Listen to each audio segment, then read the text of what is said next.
Bom dia a todos. Sejam muito bem-vindos à videoconferência de divulgação dos resultados do quarto trimestre e ano de 2024 da Vitia. Esta videoconferência está sendo gravada e o replay poderá ser acessado no site de RI da companhia, onde a apresentação também estará disponível para download. Informamos que todos os participantes estarão apenas assistindo a videoconferência durante a apresentação, e em seguida iniciaremos a sessão de perguntas e respostas, quando mais instruções serão fornecidas. Antes de prosseguir, aproveito para reforçar que as declarações prospectivas têm como base as crenças e suposições da administração da VITIA e as informações atuais disponíveis para a companhia. Essas declarações podem envolver riscos e incertezas, tendo em vista que dizem respeito a eventos futuros e, portanto, que dependem de circunstâncias que podem ou não ocorrer. Investidores, analistas e jornalistas devem levar em conta que eventos relacionados ao ambiente macroeconômico, ao segmento e a outros fatores podem fazer com que os resultados sejam materialmente diferentes daqueles expressados nas respectivas declarações. Estão presentes nessa videoconferência o Sr. Wilson Romanini, CEO, o Sr. Alexandre Deonero Friso, CFO e diretor de RI, e o Sr. Edgar Zanotto, diretor de marketing. Gostaria agora de passar a palavra ao Sr. Wilson Romanini, que dará início à apresentação. Por favor, Wilson, pode prosseguir. Obrigado, Laís. Bom dia a todos. Obrigado por estarem aqui presente conosco, né? A gente hoje vai falar aí do quarto tri da companhia, né? O fechamento também do ano de 2024. E acho que está muito em linha com o que a gente vem passando aí para vocês, né? Acho que todo o trabalho que a Vitia tinha que fazer aí no ano de 24 e com certeza faremos aqui também no ano de 25. Acho que vem mostrando a forma que a gente trabalha, a responsabilidade que temos. Então, a gente falando aí da nossa receita bruta ajustada, né, no segmento de biológico, nós atingimos aí no quarto tri 95,7 bilhões, 22,5 a mais do que quarto tri de 23 e 249 milhões no ano, 0,4% a mais do que em 23, sendo que a nossa linha de defensivo biológico registrou 76 milhões no quarto tri de 24, 38% a mais do que o quarto tri de 23 e 191 milhões em 24, no todo do ano, 16,1% a mais do que 23. A receita líquida totalizou 255,8 milhões no quarto tri, 5,1% a mais do que o quarto tri de 23 e 786 milhões em todo o ano de 24, 4% a mais do que 23. O resultado líquido totalizou 46,4 milhões no quarto tri, 12% a mais do que no quarto tri de 23 e 75,3 milhões, 22% a menos. Isso depois o Friso vai passar para vocês. Nós tínhamos, acho que nos outros cálculos todo mundo tem observado a questão da subvenção. O EBITDA ajustado totalizou 61,3 milhões no quarto tri, 36,9% a mais do que o quarto tri de 23 e 133 milhões no ano todo, 6% a menos do que em 23. CAPEX de 6,2 milhões no quarto tri, 48,1% menor do que o quarto tri de 23 e 32,8, 34% menor do que em 23. Falando um pouco aí, né, da performance em 24, vocês notaram que apesar de um ano altamente desafiador, a gente teve aí um crescimento de receita. A gente vem falando para vocês aí de forma bastante enfática, né, numa racionalização na questão das despesas. Então a gente ficou bem em linha aí com o nosso SG&A. Isso proporcionou realmente melhorar o resultado da companhia.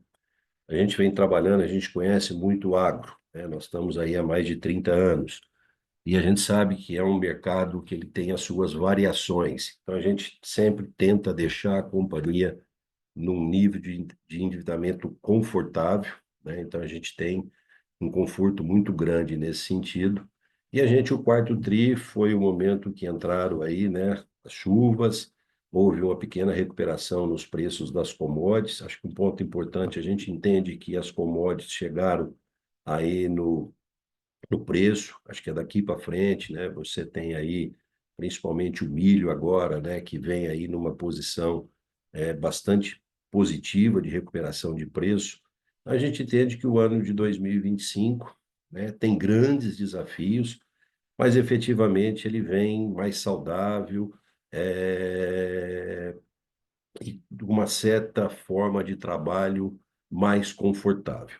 Ainda é um ano com vários desafios, né? Nós temos aí uma preocupação muito grande, né, na questão de crédito, o crédito vem encarecendo, a entrada, né, aí de recuperações judiciais, elas continuam. A Vitia tem um critério bastante interessante, né, na concessão de crédito, a gente tem uma boa proteção nesse sentido, mas mercado é mercado, e a gente olha isso realmente a fundo. Existe ainda uma persistência, né, por parte do produtor, e essa cautela eu acho que é importante, de uma compra mais fracionada, mais bem pensada, também, né, buscando uma eficiência na sua atividade. E nós temos realmente fundamentos aí mais favoráveis, né, no mercado de insumo para 2025. Existe uma estabilização de preço, né, nos insumos, acho que isso é importante. A gente tem aí um estoque, né, de passagem, né, isso já veio dentro de uma recuperação de 24, mais ajustado, então isso proporciona aí às indústrias terem um mercado um pouco mais franco nesse ano de 25. O posicionamento nosso, ele é bem firme na questão da solidez financeira, como eu falei para vocês, né? Uma racionalização bruta aqui na estrutura da companhia, quer dizer, é entender muito bem aonde a gente vai colocar os recursos. A gente permanece com essa tese, né, de uma baixa alavancagem. Nós temos aí sempre buscando um grande fortalecimento, né, com os nossos parceiros comerciais, sejam as revendas, cooperativas. Isso é foco diário dentro da nossa companhia, né? E a gente está aqui trabalhando, acho que esse vamos dizer, é o mundo de hoje, mas que nós queremos transformar no a mais amanhã, é o trabalho realmente aí na parte de PDI, em evoluções de produtos na parte biológica. Eu passo agora a palavra para o Friso, que ele vai passar para vocês aí os números mais a miúdo. Obrigado, Wilson. Bom dia a todos. Entrando na nossa performance financeira, a gente teve um ano, né, como o Wilson comentou, desafiador, mas mesmo assim a gente conseguiu encerrar o ano com um crescimento em 4, né, das nossas 6 linhas. O quarto trimestre, né, comentando, a gente teve uma performance bem melhor na parte de defensivos biológicos. A gente teve um período de seca importante, né, no início do plantio, que acabou arrefecendo a demanda de biológicos no terceiro tri, e no quarto tri essa demanda veio conforme a gente vinha esperando. Na parte de fertilizantes foliares, né, que é uma compra mais planejada, a gente teve um quarto tri com uma ligeira queda, mas dado a performance que a gente teve nos demais trimestres, a gente ainda fechou o ano com um crescimento interessante, dado o cenário.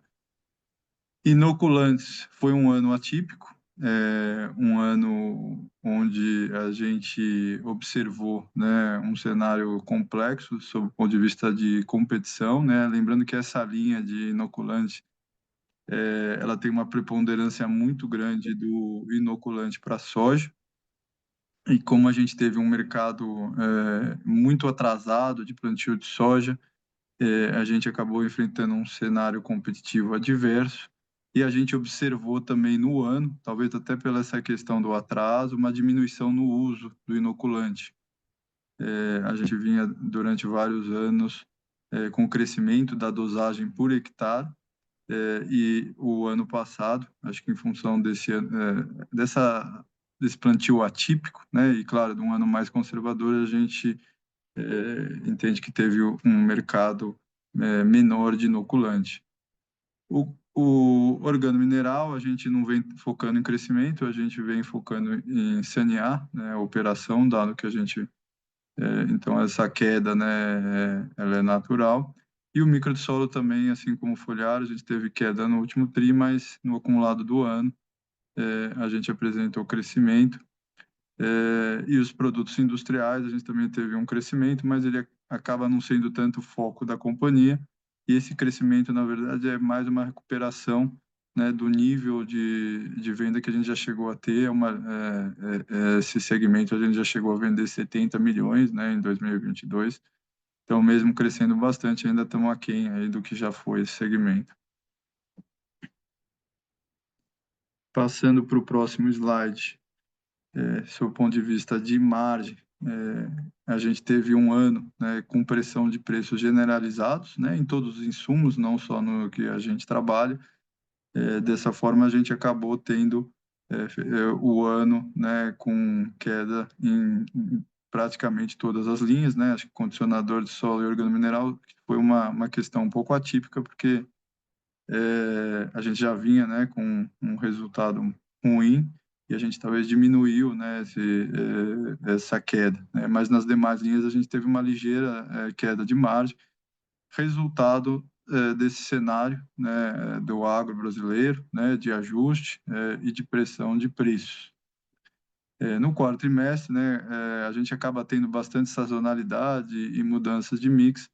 Então a gente teve até alguns comportamentos variados, né? A linha de foliares, né, e produtos industriais teve um aumento de margem trimestre contra o mesmo trimestre do ano passado, assim como produtos biológicos, e o micro de solo sim teve uma queda, né? Mas apesar desse aumento de margem, a gente entende que são fatores aí mais sazonais do trimestre, porque a gente ainda não viu uma recuperação de preço e de margem, né, no ano. A gente passou o ano com, como eu disse, né, queda de preço. Acho que no último trimestre que a gente começou a ver foi sim uma estabilização, né, dos preços, mas ainda não uma recuperação. Aí passando para o próximo slide, sob o ponto de vista de SG&A, né, a gente cumpriu o nosso objetivo, entendendo, né, o cenário difícil que a gente ia enfrentar em 2024. Desde o final de 2023, a gente já vinha com esse direcionamento de busca de máxima de eficiência, né, sem, obviamente, desmontar as nossas estruturas que vão suportar o nosso crescimento no médio prazo.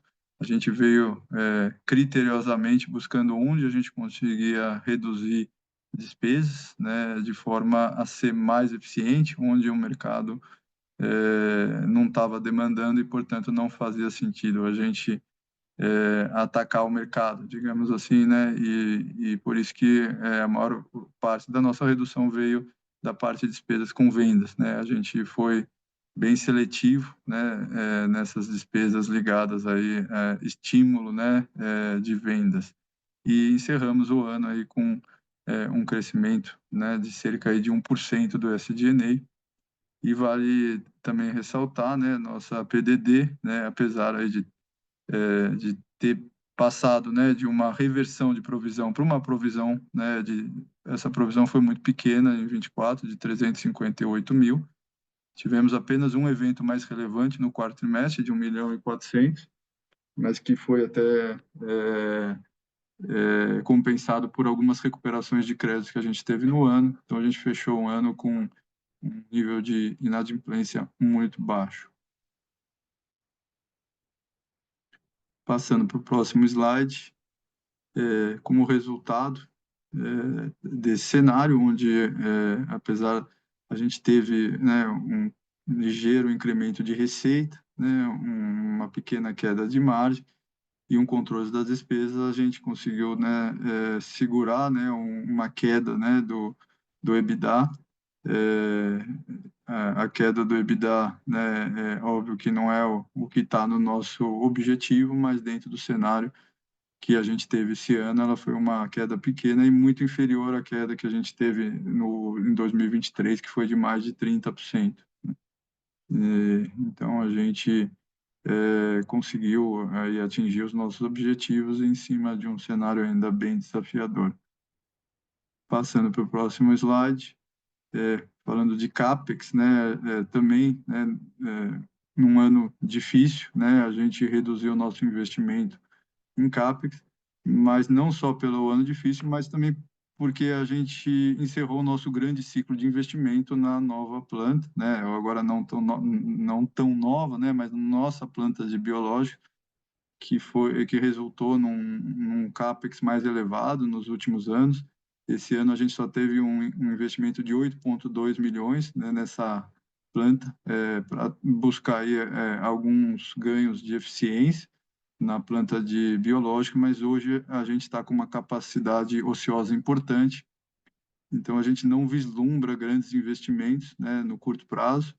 Os investimentos devem estar muito mais ligados a ganhos de eficiência e melhoria, né, nos nossos processos.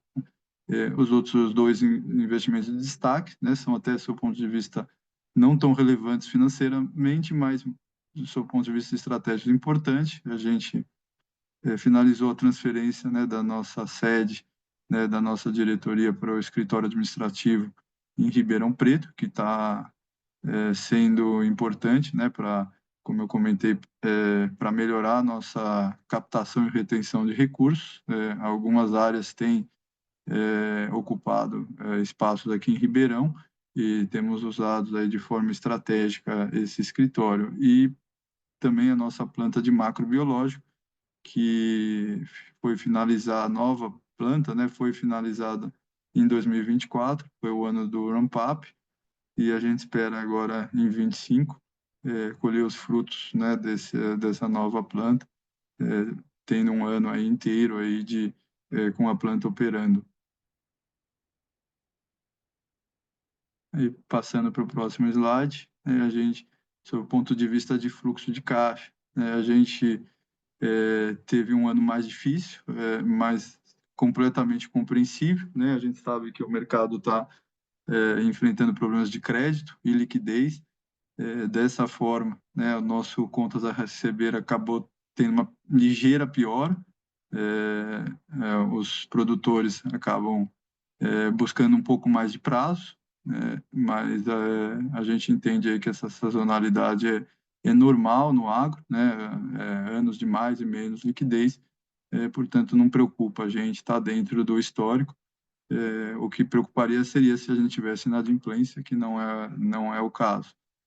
Então, em função, né, dessa ligeira piora no capital de giro, a gente teve uma geração de caixa operacional menor, né, do que o ano passado, mas ainda muito saudável, né? A gente encerra com uma dívida líquida EBITDA ajustado em 1,1, ainda até subalavancado, e eu gosto de mencionar que a gente teve uma distribuição, né, de um retorno para o acionista muito relevante em 2024, onde a gente retornou cerca de 80 milhões de reais entre o plano de recompra e a distribuição que foi feita através de JCP. Então, até se a gente tivesse escolhido, né, foi uma decisão nossa de alocar, né, esse capital, né, no plano de recompra e no JCP, mas se a gente tivesse 80 milhões no caixa, né, não tivesse distribuído, a gente estaria com uma dívida líquida menor, né, do que dezembro de 2023.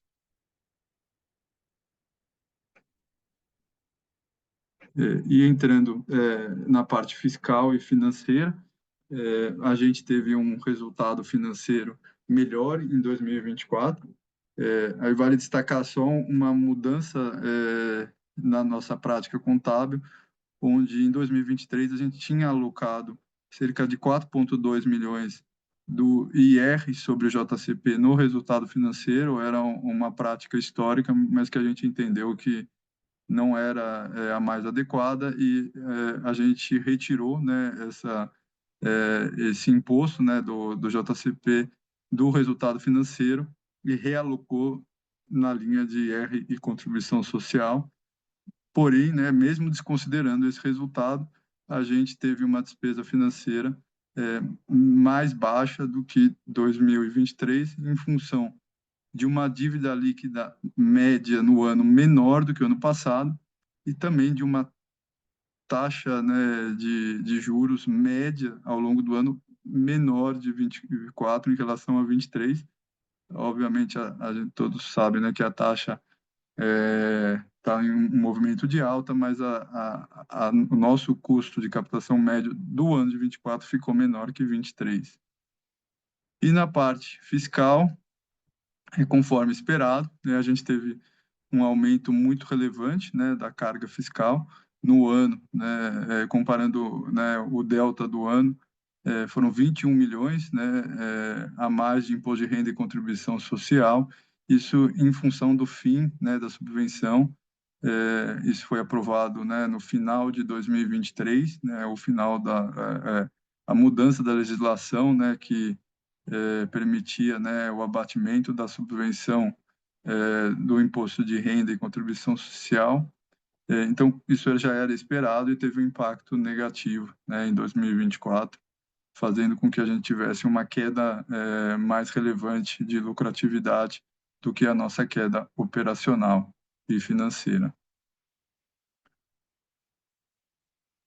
Agora eu passo a palavra para o Edgar comentar sobre as nossas evoluções em inovação. Obrigado, Freso. Bom dia a todos, obrigado, né, por estarem aqui, vendo a nossa divulgação dos resultados, fechamento do ano.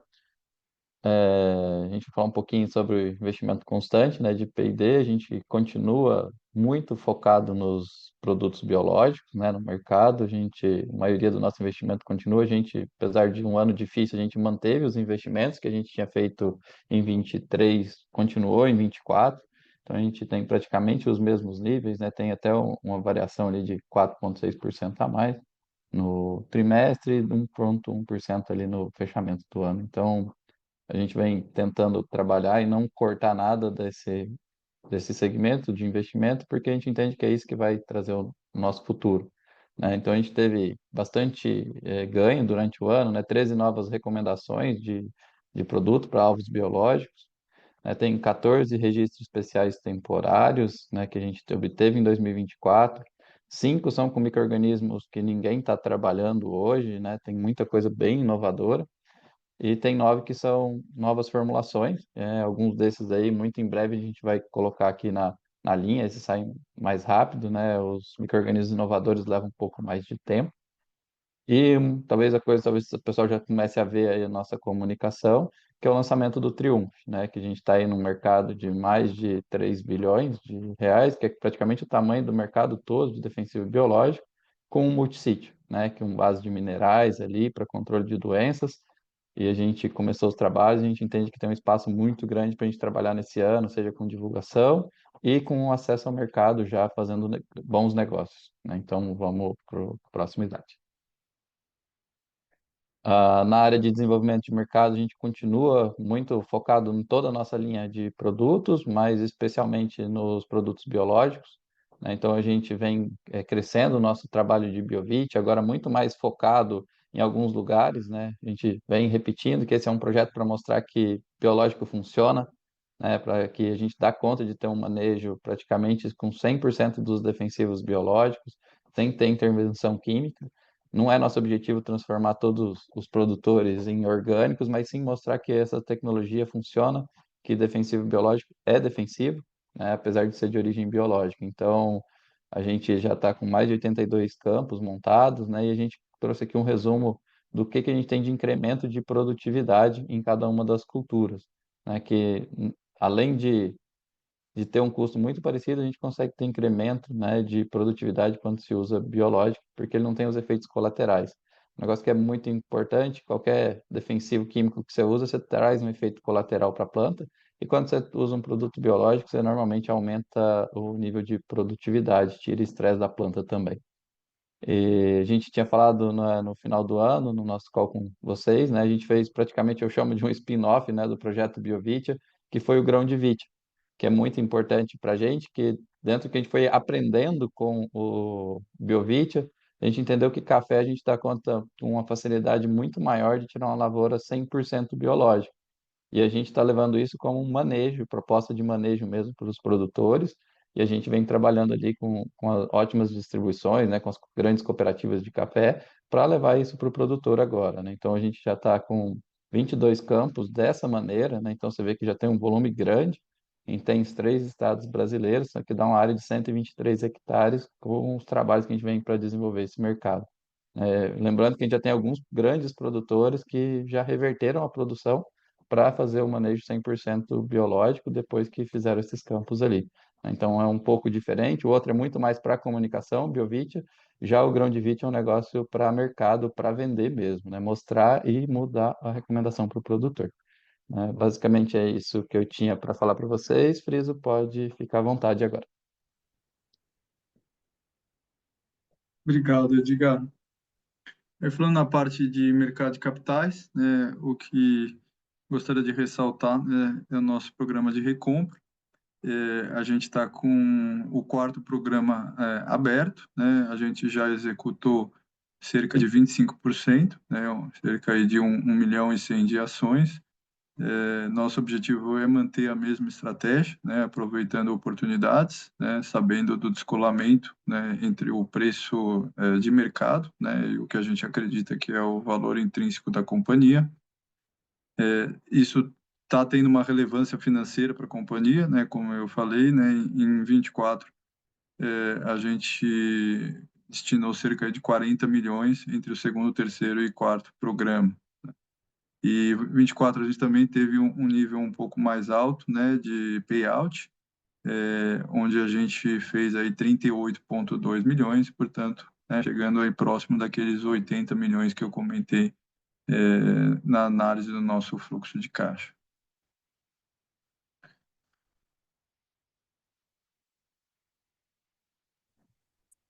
Iniciaremos agora a sessão de perguntas e respostas para investidores e analistas. Caso deseje fazer alguma pergunta, por favor, clique em levantar a mão para perguntar por voz ou no botão Q&A na parte inferior da tela para escrever a sua pergunta. Nossa primeira pergunta vem do Sr. Gabriel Barra, analista sell-side do Citi.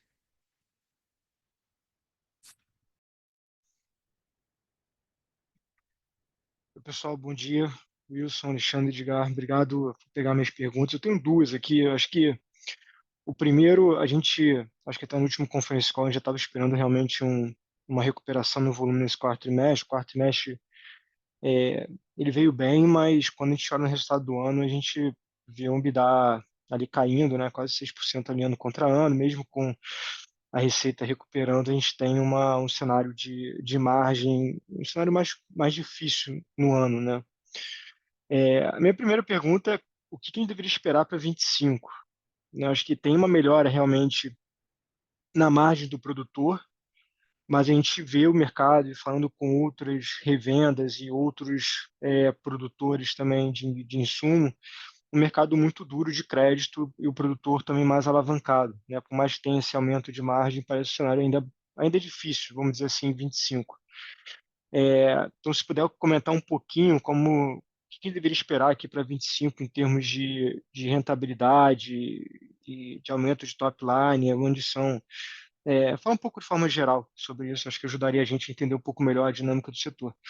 E dentro desse ponto, né, a gente viu um impacto relevante ali no working capital da companhia nesse último trimestre, ali, ao longo desse ano, um consumo relevante de working capital, principalmente em recebível, que aí está na minha percepção, me corrija se estiver errado, tem a ver também com essa questão do crédito. Eu não sei se poderiam comentar e explicar um pouquinho mais essa dinâmica do working capital da companhia.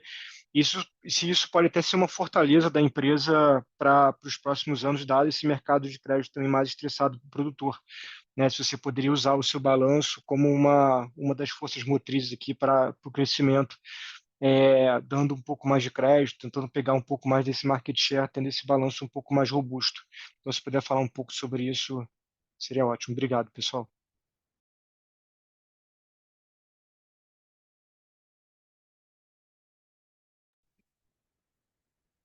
Wilson, você quer comentar ou posso? Não, estava fechado meu áudio, desculpa.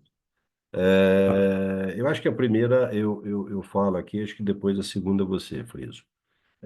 Gabriel, na verdade é o seguinte, né? A gente aí até no próprio começo, né, da nossa apresentação, a gente vê ainda o 2025 com grandes desafios, né? Eu acho que tem empresas que vão ser mais eficientes e outras, né, acho que não fizeram aí as lições necessárias, pode ter um pouco mais de dificuldade. Agora, assim, quando a gente pega o cenário de 25, você tem coisas mais positivas, né? Eu acho que todo mundo buscou uma readequação, todo mundo acho que fez algumas lições aí importantes, né, dentro do teu negócio. Então é o seguinte, tem bastante desafios, mas a Vitia acredita, né, o trabalho que nós estamos fazendo, e a gente começou desde lá de 23, não foi em 24, né, onde a gente criou uma reestruturação interna, buscou uma alocação mais eficiente aí dos seus recursos. A gente acredita, né, que a gente vai ter um ano mais saudável. É isso. A gente pode pegar até mesmo, né, esse próprio primeiro trimestre, a gente vem aí com alguns pontos positivos. Então, assim, nós estamos trabalhando para isso. Agora, é lógico que você está, eu sempre falo muito isso, numa indústria a céu aberto, você tem N fatores ainda que vão nortear esse ano. Mas a Vitia, ela até mesmo na propositura, em termos do ano, a gente estima uma recuperação desses números nossos em relação ao ano de 2024. Preso.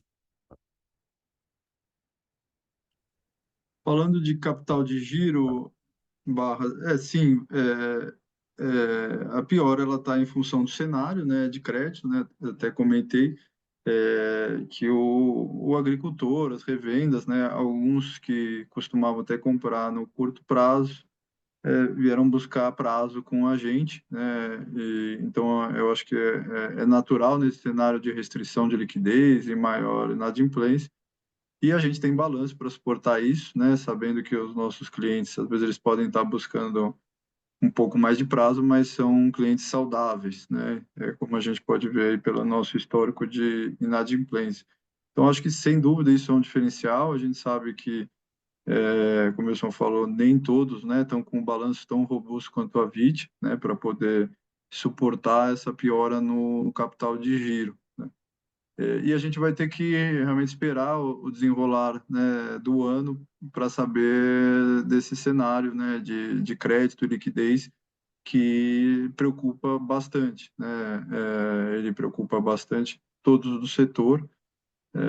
A gente tem que esperar realmente a gente ter uma boa safra, né? O produtor colher, esperar novidades, né, em relação a pontes de financiamento, plano safra, o comportamento dos agentes. Eu acho que sem dúvida um dos pontos de maior desconforto para o ano, dado, como o Wilson falou, alguns outros fundamentos do cenário macro estão melhores, né? E a gente está muito tranquilo, assim, né? Fica muito preocupado pela questão que impacta nos clientes, impacta a demanda, mas por outro lado a gente está muito tranquilo de que a gente tem uma alavancagem para passar por qualquer tremor aí de crédito, liquidez, né? E até às vezes se beneficiando disso, né? A gente sabe que às vezes tem a fuga, né? O flight to quality, né? Do recurso. E a gente tem conseguido obter boas taxas, né?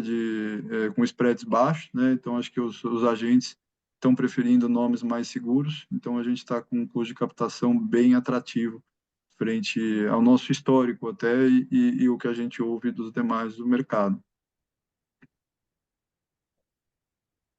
Super claro, Friso. Obrigado.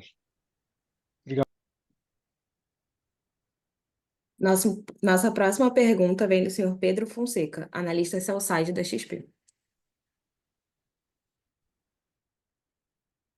Bom dia, Wilson, Friso, Edgar.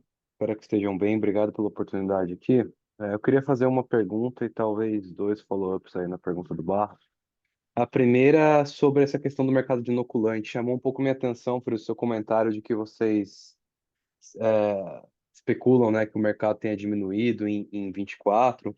Se você puder discorrer um pouco mais sobre isso, né, o que vocês talvez tenham visto de principais data points que sugerem que esse mercado tenha diminuído e qual a expectativa para o ano, né? Agora em 25, se existe a expectativa de recuperação agora do mercado de inoculante.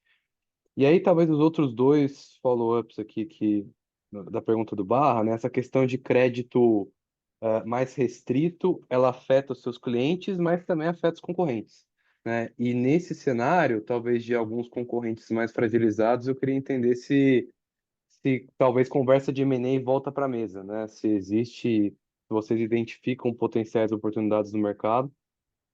E ainda sobre crédito aqui, né? Acho que a companhia, me corrija se eu estiver errado, mas talvez a data mais importante de recebimento ali para a companhia se dava ao final de março, e se eventualmente agora o produtor buscando mais prazo, isso muda, né? Pensando aqui nos recebimentos de 25. Essas são minhas perguntas, obrigado. Pedro, eu Desculpa, vou. Oi? pode seguir, era Pedro? eu que ia ajudar aqui, Wilson, mas pode seguir. Não, eu falo aqui na parte de inoculante, depois você dá um input aí, para parte de crédito também, depois o Friso fala aí dentro da questão. A questão do mercado de inoculante, acho que tem um ponto importante, né? Até a própria queda de receita não foi só a questão do uso, né? Houve uma queda acentuada no preço de inoculante. O ano passado, acho que todos os agentes aí, produtores, todo mundo muito preocupado, principalmente a gente veio aí que são os meses normais, né, onde se começa o plantio, muito seco. A indústria ela acabou apavorando e houve uma queda acentuada nos preços dos produtos. O ano passado, o produtor, né, dentro das grandes normas, né, funcionais, ele fez o que todo mundo tem que fazer quando você tem um desafio, né, de uma redução aí do seu faturamento, né, e consequentemente da sua lucratividade. Ele também fez a lição de casa. Ele buscou uma melhor equação. Ele vem fazendo inoculações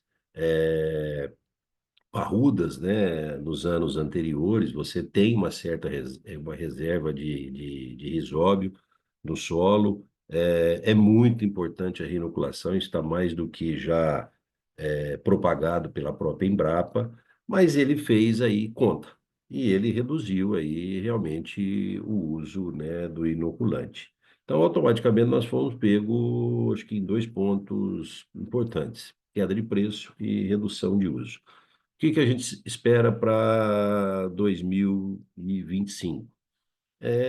Voltar dentro de uma normalidade, né? Tem uma outra tecnologia, né, que é o azospirilo. Esse produto vem crescendo.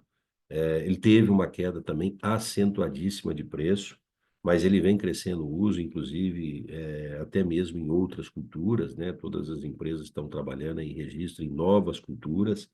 Então, a gente entende agora para 2025 um mercado, vamos dizer, mais normalizado nesse sentido. Essa é a nossa visão aí na parte de inoculante. Quer falar alguma coisa, Edgar? Não, é exatamente isso, tá perfeito isso. Tá, muito bom. E aí, falando na questão do crédito, né, eu acho que as empresas que se prepararam bem, elas vão colher frutos nesse cenário mais desafiador. Como o Friso passou aí para vocês, né? O nosso balanço é um balanço bom. Então a gente tem capacidade aí de estar realmente financiando um pouco mais. E na outro ponto, onde você perguntou se houve um alongamento, né, do recebimento abril, maio, não. Está bem em linha. O que nós não tivemos foi aquela venda que acontece mais a curto prazo. O cara está capitalizado, ele compra à vista, quer dizer, ele preferiu realmente buscar uma alternativa de financiamento junto à indústria. Se você quiser falar alguma coisa, Friso, fica à vontade. Não, perfeito. Eu acho que só, né, e o nosso recebimento, ele são duas datas, né, da safra de soja, 30/4 e 30/5, né? Então, a gente vai ter a visão aí realmente da inadimplência 24, 25 na divulgação do segundo TRI de 25. Nesse momento, a gente não tem nenhum indício, né, nem que vai ser melhor ou pior, né? A gente está seguindo aí, né, dentro da normalidade. E como eu falei, né, acho que a gente está no meio do jogo ainda, né? A safra ainda está em curso, né? E a gente, é claro, alguns a gente já sabe, né, já tem uma perspectiva de que vai ser uma safra boa, com alguns problemas em algumas regiões, né, mas agora a gente tem que realmente aguardar, mas a gente não espera nada diferente do que foi os outros anos, não tem nenhuma sinalização de cliente, de que vai precisar de mais prazo, nada desse sentido. O nosso capital de giro maior foi na compra, né, porque a gente sempre oferece as opções, né? O cliente ele pode comprar prazo safra ou pode comprar à vista. E alguns desses clientes que habitualmente compravam à vista migraram para prazo safra, mas clientes até de ótima qualidade, tá? Tá claro, super claro. Obrigado, Wilson, Edgar, Friso. Bom dia. Nossa próxima pergunta vem do senhor Bruno Tomazetto, analista sell-side do Itaú BBA. Oi, pessoal, bom dia. Obrigado por pegar minhas perguntas. Eu tenho duas, tá? A primeira é sobre o lançamento do Triumph que vocês fizeram agora no final de 2024. Se vocês puderem detalhar um pouquinho mais para a gente esse mercado potencial. O Edgar já falou, né, que é uma coisa perto de 3 bi, mas seria legal ouvir como que está distribuído hoje, como que evoluiu nos últimos anos e também quais são as principais oportunidades de crescimento. E aí, claro, se vocês puderem também puxar essa discussão para dentro da Vitia, né, qual que é a expectativa de contribuição em top line e margem e como que a gente deveria esperar essa curva de contribuição passando de forma mais relevante dentro da companhia, tá? E a minha outra pergunta é talvez tentando abordar aqui um pouco mais a discussão de market share na indústria de biológicos, tá? Parece ter havido esse movimento bastante distinto entre os players da indústria, né, nesse último ano. Acho que tiveram alguns aí performando de uma forma um pouco mais forte, apesar da cadeia mais difícil, naturalmente outros perdendo espaço.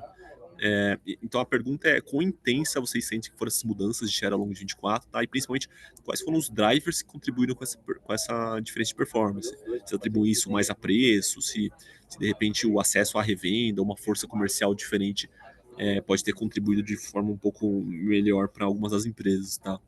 Se vocês puderem também compartilhar para a gente como que vocês põem esses drivers para 25, né? Quais que deveriam ser os principais fatores aqui contribuindo para essas mudanças de market share daqui para frente. É isso, obrigado.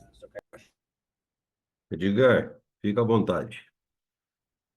Tá bom, vamos falar um pouquinho do Triumph, né? O Triumph é um multissítio, né?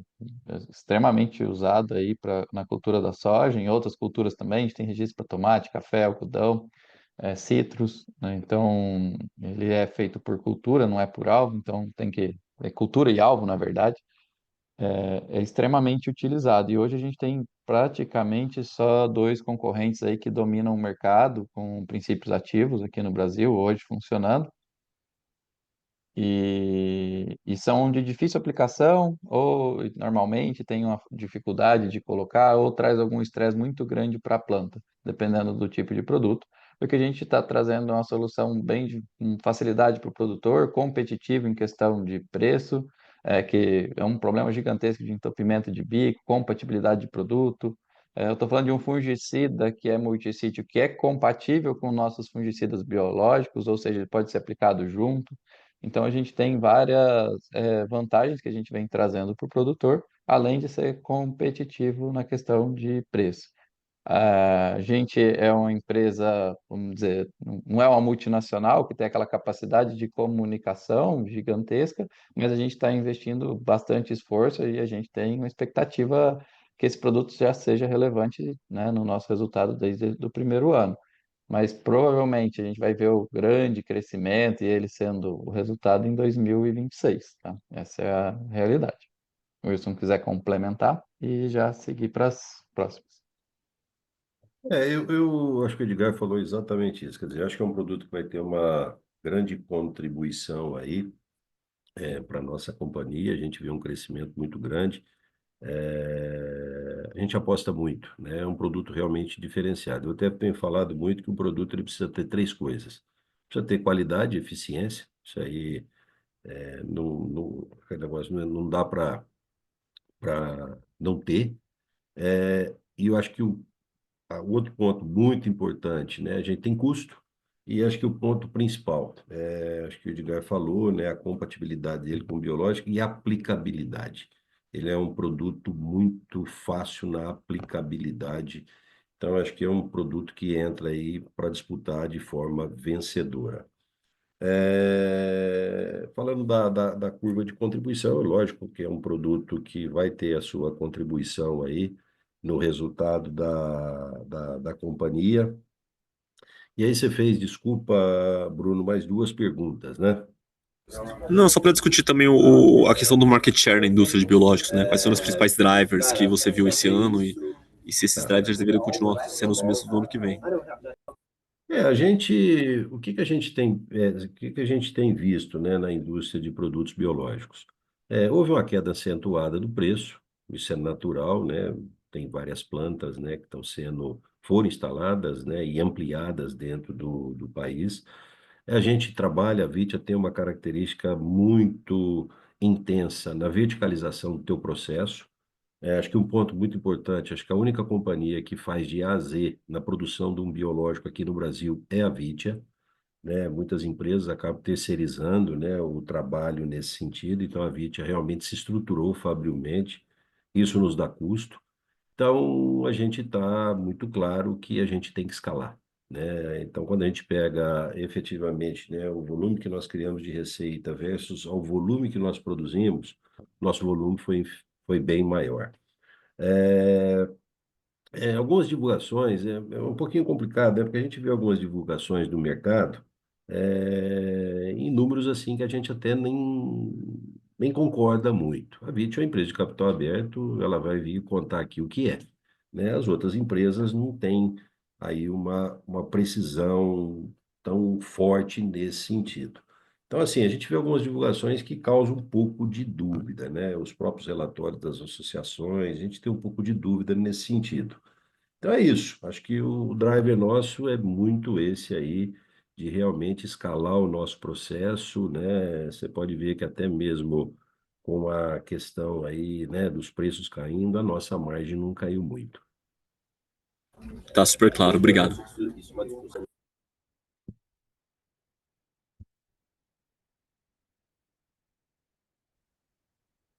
A sessão de perguntas e respostas está encerrada. Gostaríamos de passar a palavra ao senhor Wilson Romanini para que faça as considerações finais da companhia.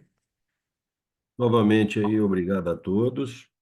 E a gente continua aqui no mesmo propósito, né? Como eu tenho falado muito para vocês, a Vit é uma empresa que está aqui hoje, vai estar daqui a 50 anos, e a gente pauta muito por fazer a coisa mais certa possível. Então, esse é o nosso trabalho, essa é a nossa forma de ser, e eu tenho aí uma boa expectativa dos números da Vitia agora para 2025. Acho que, lógico, temos aí, vamos dizer, bastante coisa para sentir ainda, mas acho que o trabalho que a gente vem fazendo na empresa nos fortalece para apresentar aí para o mercado um número interessante. Muito obrigado a todos e estamos sempre aqui à disposição.